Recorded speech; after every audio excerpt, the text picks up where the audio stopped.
Kas sa, kurat! Vahi! Kae perra!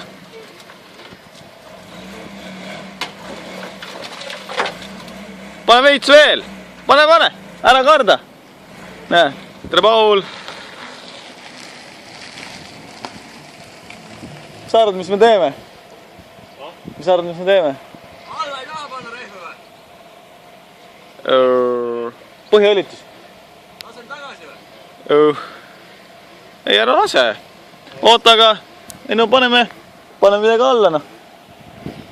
Paneks selle suure hüdrofori sinna alla reis. See oleks nagu päris hea. Hoia, pane siin need kuradi parkingud ja kõik. Kes see tagaveolisel autol käsret näpib?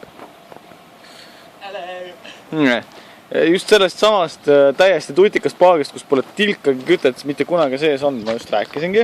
Ise mainisin, tule vaata onu. See, näed, ja paar sõna Eesti raadiole. Pane ühe Opeliga teist Opeliks.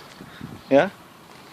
Nii, no põhja on vaja õlitada, näha on, et mõningane rooste on siin aastate lõikes teinud liiga selle arm. Ja tahtsin muidugi öelda, et kõige tähtsam asja ma juba võtsin siit alt ära, ehk siis